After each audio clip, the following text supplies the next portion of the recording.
नमस्कार, स्वदेश खबर में आपका स्वागत है। मैं हूं उत्कर्ष चतुर्वेदी। बुलेटिन की शुरुआत करते हैं बाजार की खबर के साथ। दिन भर उतार चढ़ाव के बाद बाजार में लगातार तीसरे दिन गिरावट पर बंद हुआ। हालांकि बाजार ने कुछ संभलने की कोशिश तो की, लेकिन आखिरी वक्त में बाजार पर गिरावट हावी हो गई। निफ्टी 62 और सेंसेक्स 106 अंकों की गिरावट पर बंद हुए। हालांकि बैंक निफ्टी 200 अंकों की तेजी के साथ बंद हुआ। बाजार की दिन भर की हलचल पर ज्यादा बात करने के लिए हमारे साथ हमारी सहयोगी मानसी दवे जुड़ रही हैं। मानसी, बताएं। बिल्कुल, तो दो ट्रेडिंग सेशंस की कमजोरी के बाद आज बाजार संभलते हुए जरूर दिखे, लेकिन फिर वो जो तेजी थे उसे इंटैक्ट रख नहीं पाए और क्लोजिंग जब हुई तो बिकवाली का दबाव ही हमने देखा। सेक्टर स्पेसिफिक अगर बाजार को समझने की कोशिश करेंगे तो आधा आधा देखने को मिला। 50% सेक्टर्स में अच्छी तेजी देखने को मिल रही थी। 50% सेक्टर्स ऐसे भी थे जो बुरी तरह से टूट रहे थे। इस बीच कौन से स्टॉक्स थे जो परफॉर्म कर रहे थे? इस सूची में HDFC बैंक और HDFC लिमिटेड काफी हद तक बाजार को संभालने का काम कर रहे थे और दिन भर के दौरान अगर निफ्टी में गेनिंग मोमेंटम कहीं नजर आ रहा था तो वो HDFC लिमिटेड और HDFC बैंक में ही हमने देखा। साथ ही HUL, Kotak bank, Asian paints जैसे स्टॉक्स थे। ऑफकोर्स एशियन पेंट्स नंबर्स के बाद हमने देखा अच्छी तेजी के बीच कामकाज करता रहा और नंबर्स और साथ ही ट्रिगर्स जो थे वो काफी पॉजिटिव देखने को मिले थे और इसी के चलते यहाँ पर नतीजों का न्यूज बेस्ड इम्पैक्ट, रिजल्ट का इम्पैक्ट था जो कि एशियन पेंट्स में नजर आया। बिकवाली का दबाव कहाँ पर देखने को मिला? हमने देखा यहाँ पर रिलायंस, टाटा स्टील स्पेस अगर देखें आज दिन भर में ही बिकवाली देख रहा था, उसमें सबसे ज्यादा गिरावट हावी होती हुई टाटा स्टील के काउंटर में देखने को मिली लाल निशान के साथ। इनफैक्ट इन्फोसिस, ONGC और JSW स्टील जैसे स्टॉक्स भी थे जो कि बिकवाली का दबाव झेल रहे थे। मिड कैप स्पेस में काफी हद तक हमने स्टॉक स्पेसिफिक मूवमेंट्स देखे और अच्छी तेजी के बीच कामकाज जहां पर oil India, in fact Apollo tyres, Varun beverages, Escorts और अशोक लेलैंड जैसे स्टॉक्स में देखने को मिला और साथ ही नवीन फ्लोरिन में भी अच्छी बढ़त के साथ ही ट्रेड्स नजर आए। बिकवाली का दबाव मिड कैप स्पेस में गिरावट हावी होती हुई oil India, Jindal steel, Coforge, Tata Elxsi और नैटको फार्मा जैसे स्टॉक्स में लाल निशान के साथ हमने देखा करीब 3 से लेकर 8% तक की गिरावट इन स्टॉक्स में आज देखने को मिल चुकी थी। इस बीच शुगर स्पेस को बिल्कुल ना भूलें क्योंकि इथेनॉल ब्लेंडिंग को लेकर जो महत्वाकांक्षी टारगेट्स थे वो पूरे होते हुए दिखे और इसी का एक असर था जो कि आज के सत्र में हमने देखा। शुगर स्पेस अच्छी तेजी के बीच परफॉर्म करता हुआ दिखा और काफी ज्यादा सरकार का फोकस भी है, तो आने वाले दिनों में भी एक्सपर्ट्स का यही मानना है कि शुगर स्पेस पर खास तौर से और साथ ही एग्री प्लेआउट पर फोकस रहेगा। मेटल स्पेस में गिरावट थी, शुगर स्पेस परफॉर्म कर रहे थे, फाइनेंशियल सर्विसेज, FMCG और निजी बैंक क्षेत्र भी परफॉर्म कर रहे थे और बिकवाली का दबाव सेक्टर स्पेसिफिक अगर देखें IT में जो कमजोरी थी वो अब भी आज के सत्र में भी जारी रही। मेटल स्पेस, फार्मा और सरकारी बैंक क्षेत्र भी इसी सूची में शामिल थे जहां पर लाल निशान के साथ कमजोरी का दबाव हमने देखा। चलिए, बहुत बहुत शुक्रिया मानसी जानकारी के साथ जुड़ने के लिए। आगे बढ़ते हैं और बात करते हैं ACC और अंबुजा से होलसिम के एग्जिट को लेकर एक बड़ी एक्सक्लूसिव खबर आ रही है। इस पूरे मामले में एक नया मोड़ आया है। अदानी के अलावा एक और दिग्गज कंपनी होलसिम की हिस्सेदारी खरीदने की दौड़ में शामिल हो गई है। जरा जानकारी के साथ जुड़ रही है नयनतारा राय। नयनतारा, क्या नाम है इस कंपनी का?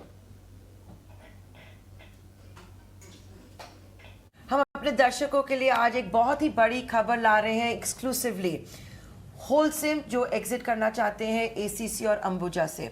अभी तक जो बातचीत हुई है वो यही है कि अदानी ग्रुप फ्रंट रनर है। अदानी ग्रुप मिडिल ईस्ट के कुछ सॉवरेन वेल्थ फंड्स के साथ टाई अप करेंगे फाइनेंसिंग के लिए। ये जो डील है वो 10 से 11 बिलियन डॉलर्स की हो सकती है, परंतु हमको अब ये पता लगा है कि एक और प्लेयर एंटर कर रहे हैं रेस में और वो है ArcelorMittal।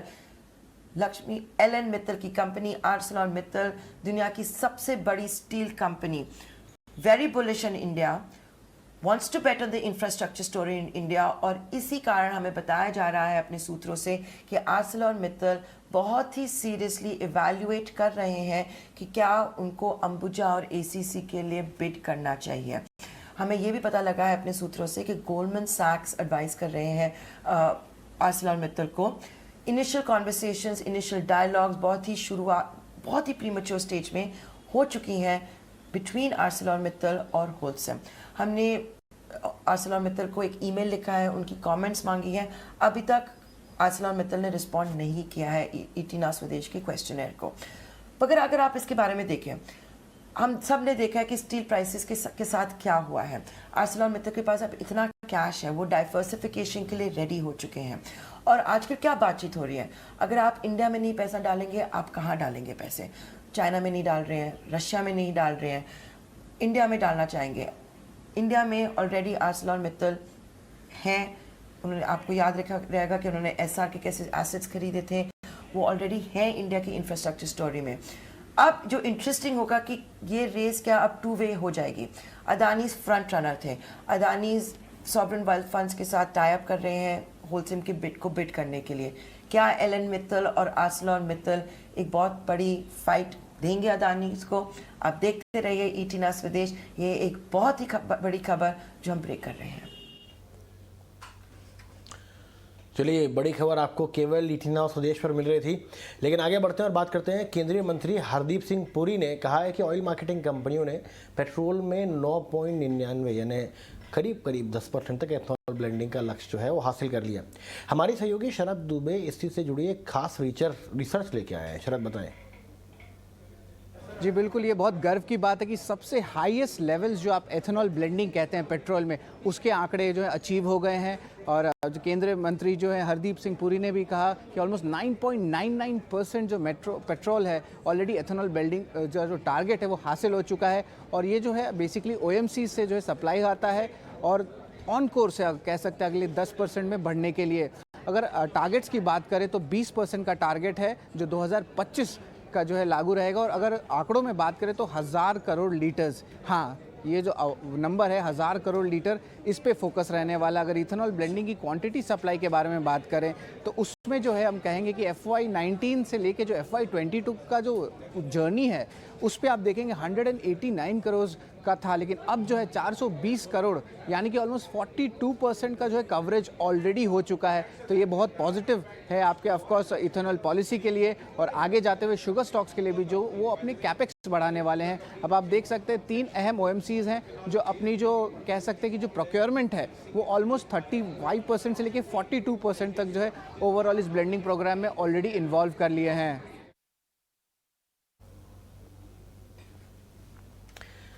चलिए, डॉलर इंडेक्स 2 दशक के ऊपरी स्तरों पर पहुंच चुका है। इसका असर इंडियन करेंसी पर क्या हो रहा है और अगर यहां से डॉलर की मजबूती और बढ़ती है तो क्या असर होगा? तमाम डिटेल्स के साथ हमारे सहयोगी शरद दुबे हमारे साथ फिर जुड़ चुके हैं। शरद, सबसे पहले बताएं डॉलर इंडेक्स होता क्या है, इसकी तेज़ी का भारत पर क्या असर होता है और इस साल इमर्जिंग इकोनॉमी की करेंसी के मुकाबले डॉलर का प्रदर्शन जो है वो कैसा रहा है?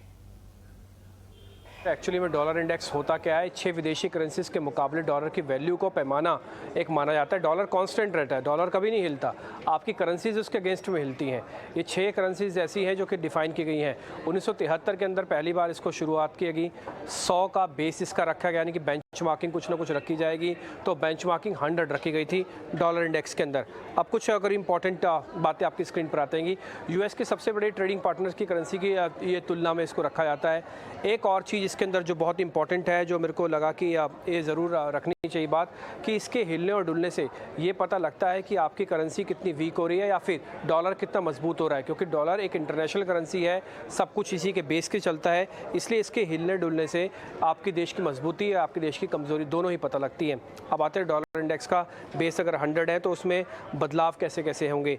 पहला बदलाव 6 करेंसीज के मुकाबले बदलाव 120 अगर होता है तो 20% का उछाल आएगा, और अगर 80 तक का बदलाव आता है तो 25% तक की कमज़ोरी आपको दिख जाएगी। ये 6 करेंसीज के मुकाबले है। ये मैं आपकी एक परसेंटेज में आपको बताने की बात कर रखा था। क्यों चढ़ता है डॉलर इंडेक्स? अब ये आपके मन में सवाल आ रहा होगा। इसका जवाब ये है कि ग्लोबल अनिश्चितताओं के बीच निवेशक US बॉन्ड में खरीदारी करते हैं। ग्लोबल ट्रेंड के लिए डॉलर की खरीदारी बढ़ने का असर भी इस पे हमको दिखता है। तो ये एक 2-3 ऐसी बड़ी वजह हैं जिसकी डॉलर इंडेक्स चढ़ता है। अब आते हैं डॉलर इंडेक्स और रुपए का आपस में क्या लेना देना है। डॉलर इंडेक्स और रुपया किस तरह से आपस में कनेक्टेड है। डॉलर इंडेक्स में मजबूती से रुपए में गिरावट आती है, क्योंकि एक तरफ डॉलर है दूसरी तरफ रुपया है। एक कांस्टेंट करेंसी है, दूसरा हिले डुलेगा, तो अगर एक चीज़ मजबूत होगी तो दूसरी चीज़ का कमज़ोर होना स्वाभाविक है।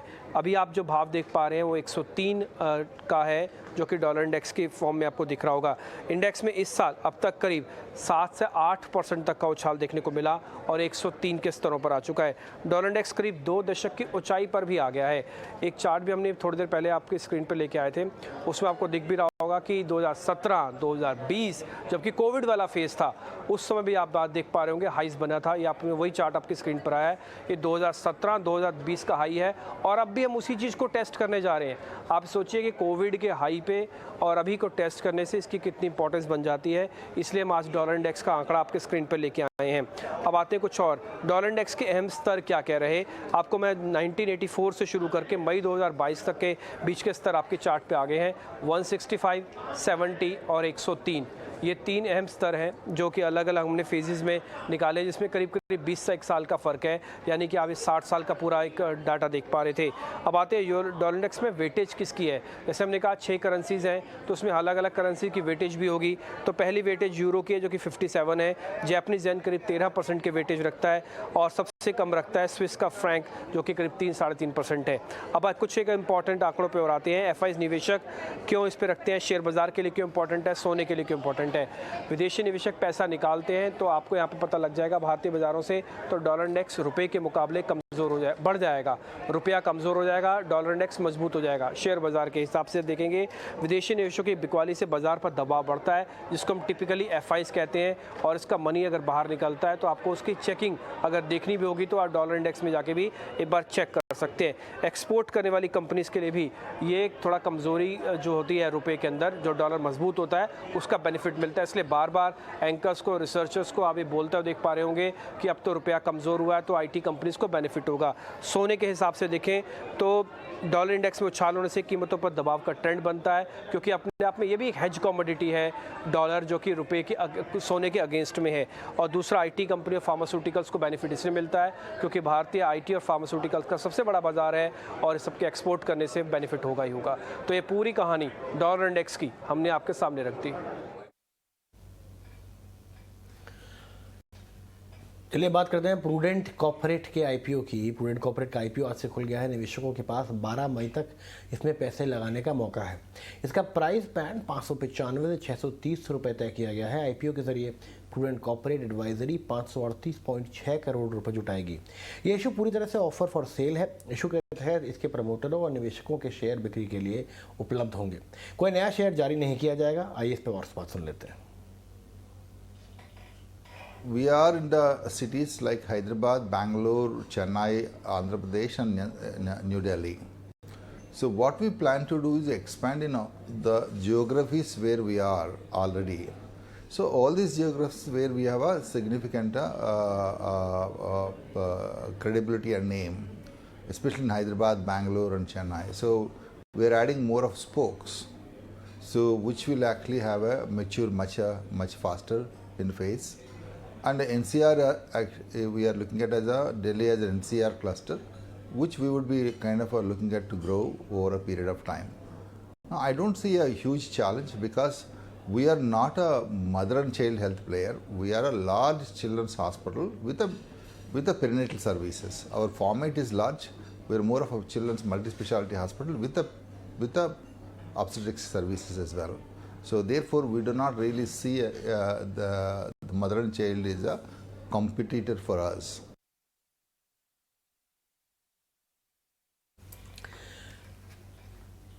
चलिए, भीषण गर्मी और कोयला संकट के बीच पावर शॉर्टेज के मोर्चे पर अब बड़ी राहत मिलने की खबर है।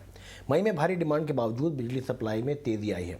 मई में अब तक किसी भी दिन पावर शॉर्टेज 2000 मेगावाट से ज़्यादा नहीं है। इस पर और डिटेल्स के साथ मेरे सहयोगी प्रकाश प्रियदर्शी जुड़ रहे हैं। प्रकाश, बताएं क्या खबर है और क्या अच्छी खबर है। हमने शुरुआत में कहा था, जरा जनता को भी बताइए कि क्या अच्छी खबर है कि बहुत समय से पावर शॉर्टेज एक मुद्दा बना हुआ है। जी, मुद्दा तो है, और इन सब के बीच में राहत की बात यह है कि गर्मी में कमी नहीं है, भीषण गर्मी है, पावर डिमांड में ज़्यादा कमी नहीं आई है। लेकिन राहत की बात यह है कि जो पावर शॉर्टेज की स्थिति है उसमें ज़रूर कमी देखने को मिल रही है, और ये लगातार इसमें कमी दिख रही है। 1 मई से लेकर आज 10 मई है, तो 9 तारीख तक के जो आंकड़े ऊर्जा मंत्रालय ने उपलब्ध कराए हैं उसके हिसाब से अगर आप देखें तो लगातार पावर शॉर्टेज की जो स्थिति है वो 2000 मेगावाट से कम है ऑल इंडिया बेसिस पे। लेकिन अगर आप 28 अप्रैल के आंकड़े देखें, अप्रैल महीने में, तो जो पावर शॉर्टेज की स्थिति थी ऑल इंडिया लेवल पे वो 10,700 मेगावाट के करीब थी।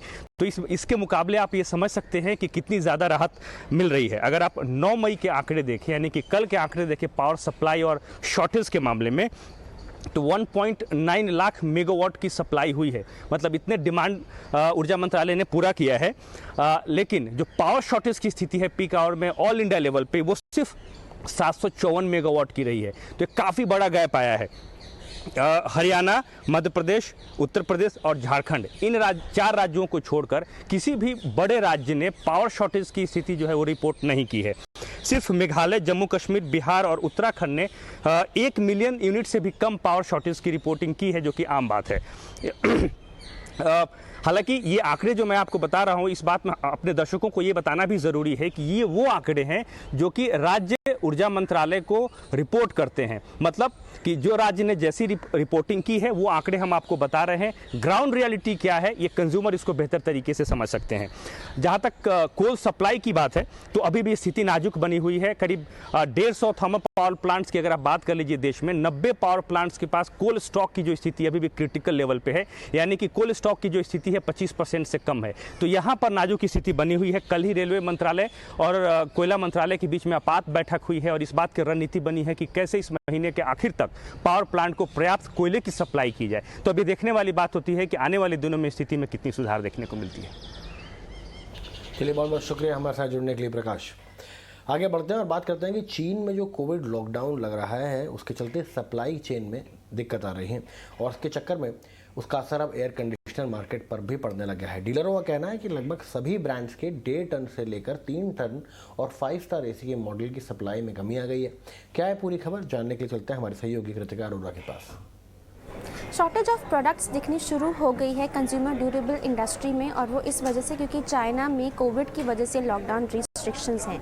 तो डीलर्स कहते हैं कि वो देख रहे हैं स्पेशली इन एयर कंडीशनर्स काफ़ी शॉर्ट सप्लाई है अक्रॉस ब्रांड्स अक्रॉस मॉडल्स, और वेटिंग पीरियड जो रेंज कर रहा है वो from 15 days to up to 1 month है। तो वो कहते हैं कि जैसे कि 1/2 ton, 2 ton, 3 star 5 star AC short supply है।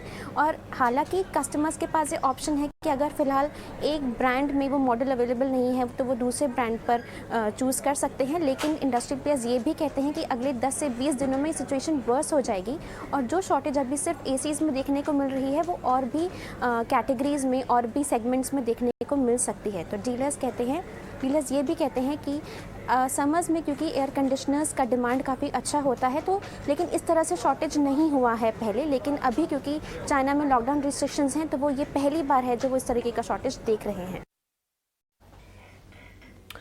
रेलवे को ब्रॉडबैंड और वीपीएन सर्विसेज मुहैया कराने वाली सरकारी कंपनी रेलटेल को हाल ही में ओडिशा, मध्य प्रदेश जैसे राज्यों से ऑर्डर मिले हैं। रेलटेल इन राज्यों को ब्रॉडबैंड और आईटी से जुड़ी सेवाइयां मुहैया कराएगी। रेलटेल को दिल्ली सरकार के सुरक्षित दिल्ली परियोजना के तहत 200 करोड़ का कॉन्ट्रैक्ट मिलने की भी उम्मीद है। रेलटेल के आगे की क्या योजनाएं हैं, इस पर रेलटेल के सीएमडी पुनीत चावला से एक्सक्लूसिव बातचीत की ईटी नाउ के संवाददाता प्रकाश प्रियदर्शनी। पुनीत चावला सीएमडी रेलटेल मौजूद हैं, सर धन्यवाद हमसे बात करने के लिए। और हमारा पहला आपसे सवाल यही होगा कि रेलटेल को अभी जो बिग टिकट प्रोजेक्ट अलग अलग राज्यों से मिले हैं उनके बारे में बताइएगा और किस तरीके से रेलटेल उनको एग्जीक्यूट करना चाहेगी। सबसे पहले मैं बताना चाहूंगा कि हमें उड़ीसा स्टेट गवर्नमेंट से एक उनका जो उड़ीसा स्वैन नेटवर्क है उस पे SD WAN टेक्नोलॉजी से इम्प्लीमेंटेशन का ऑर्डर एक जो है मिला है। एक दूसरा ऑर्डर जो है वो मध्य प्रदेश गवर्नमेंट से उनका डाटा सेंटर को ऑगमेंट करना और उनकी DR जो डिजास्टर रिकवरी सेंटर है उसको ऑगमेंट करने का ये ऑर्डर है। ये 97 करोड़ का है और इसको भी 6 महीने में हमें कंप्लीट करना है। एक और ऑर्डर जो हमें अभी मिलने की तुरंत उम्मीद है वो ये जो हमारा दिल्ली सेफ सिटी का ऑर्डर है जहाँ पे कनेक्टिविटी पूरी हमें दिल्ली में देनी है। तो वहाँ पे हम लोएस्ट L1 हो चुके हैं पहले ही और जल्द ही वो ऑर्डर हमें मिलने की उम्मीद है। बिल्कुल सर, और आपने लगभग अपनी मॉडर्नाइजेशन का, अपने एक्सपेंशन का काफी जिक्र किया। मेरे पास अब ज्यादा सवाल नहीं, बस ये जरूर समझना चाहूंगा कि चूंकि रेवेन्यूज पे लगातार इम्पैक्ट देखा जाता रहा है, आपके Q4 पर भी कुछ इम्पैक्ट आया है, तो फिलहाल इन्फ्लेशन या हायर कमोडिटी प्राइसेस का आपके रेवेन्यूज में क्या इम्पैक्ट आप देख रहे हैं और आपको क्या लगता है कि ये इम्पैक्ट आप कब तक आप इससे उबर करके ट्रैक पर आ पाएंगे? इसका एनालिसिस क्या कहते हैं? हम 25 से 30% ग्रोथ एक्सपेक्ट कर रहे थे, रेवेन्यू ग्रोथ, इस साल। बट वो सेमीकंडक्टर शॉर्टेज ने उसको हमारे हैम्पर कर दिया। Q4 के हमारे टारगेट्स उस वजह से थोड़े से मीट विद नहीं हो पाए, काफी targets due to this semiconductor shortage. हमने अपने जो लोकल वेंडर्स हैं, जो इंडिजिनस मैन्युफैक्चरर्स हैं, उनके साथ टाई अप शुरू कर दिए। हमने CDOT के साथ एक टाई अप किया है, एक MOU साइन कर दिया है, ताकि हम उनसे जो है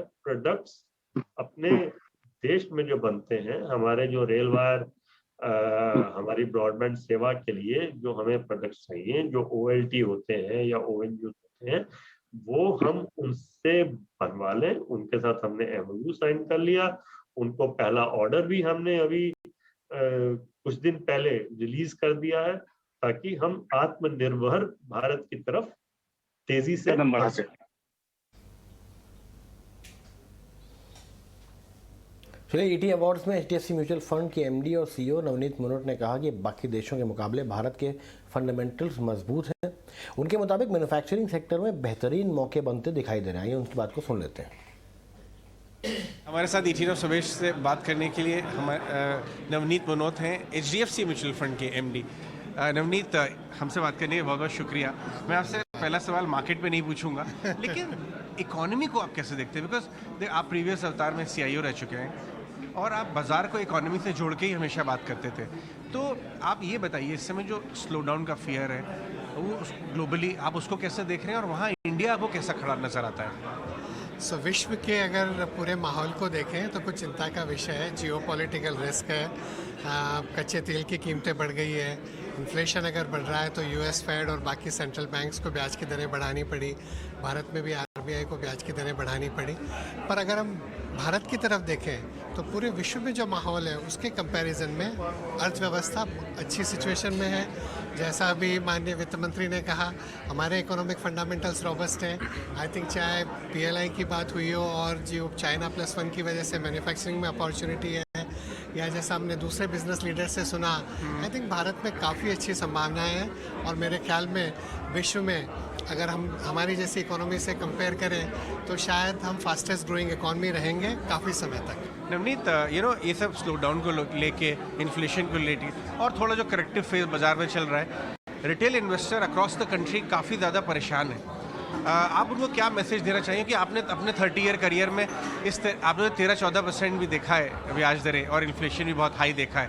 तो जो इस समय को गुजारना चाहते हैं और वॉक थ्रू करना चाहते हैं इस करेक्टिव फेज में, आप कुछ अगर पर्सपेक्टिव शेयर कर सकें। अगर आप शेयर बाजार में है, निवेश कर रहे हैं अगर कैपिटल मार्केट में, तो इस तरह के उतार चढ़ाव बाजार में होंगे ही, हमने कई बार देखा है। और मेरे ख्याल में अगर लंबे समय के लिए निवेश करें और विश्वास रखें भारत की अर्थव्यवस्था पर, विश्वास रखें हमारे पूंजी बाजार पर, विश्वास रखें हमारे कॉर्पोरेट सेक्टर पर, तो अच्छे परिणाम आएंगे। शॉर्ट टर्म में हमेशा मार्केट में वॉलेटिलिटी रहती है। अगर आप इक्विटी में या इक्विटी म्यूचुअल फंड्स में निवेश कर रहे हैं और डिसिप्लिन तरीके से कर रहे हैं, अगर SIP से कर रहे हैं, तो मेरे ख्याल में लंबे समय में हमने देखा है अच्छे परिणाम आते हैं और आगे भी अच्छे परिणाम आने की उम्मीद रहेगी। एक आखिरी सवाल मेरा कॉर्पोरेट्स की अर्निंग्स की क्वालिटी के ऊपर, क्योंकि ऑफकोर्स आप एक कंपनी को भी हेड कर रहे हैं और आपकी नज़र रहती है कॉर्पोरेट की अर्निंग क्वालिटी पे। थोड़ा मार्जिन का प्रेशर आया, लेकिन आपको लगता है कि जो कॉर्पोरेट प्रॉफिटेबिलिटी है वो 3 से 5 साल का अगर हम नज़रिया रखें तो यहाँ से इम्प्रूव होगी और ये short term hiccups Indian corporate इसको पचा लेंगे बहुत अच्छी तरीके से? नहीं, आपने सही बोला, शॉर्ट टर्म हिकअप हो सकते हैं। कॉस्ट प्रेशर, चाहे वेज प्रेशर्स हो या रॉ मटेरियल प्राइसेस के प्रेशर्स हो, कमोडिटी प्राइसेस बढ़ गए, उन सब का कुछ इम्पैक्ट होगा। पर अगर स्ट्रक्चरली लॉन्ग टर्म देखें तो मेरे ख्याल में पिछले कुछ वर्षों में भारत के कॉर्पोरेट्स ने काफ़ी बैलेंस शीट डीलेवरेजिंग करी है। बैलेंस शीट काफ़ी स्ट्रॉन्गर सिचुएशन में है, चाहे बैंकिंग सेक्टर देखो या दूसरे कॉर्पोरेट्स को देखो। और आगे अगर अर्थव्यवस्था अच्छी करती है, कॉर्पोरेट टैक्स की रेट कम हो गई, बैलेंस शीट्स इंप्रूव हो गई, ओवरऑल मेरे ख्याल में अगर देखें तो जिस तरह से कोविड में भी कॉर्पोरेट सेक्टर ने अपने आप को काफ़ी अच्छा टेक्नोलॉजी से और भी तरीके से लीन बनाया, निम्बल और अजाइल बनाया, वो सबके अच्छे परिणाम लंबे समय में आएंगे। Right, thank you so much Navneet, हमसे बात करिए।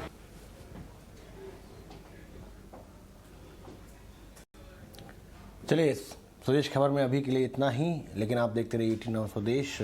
तब तक अपना और अपनों का ख्याल रखना नहीं भूलना है।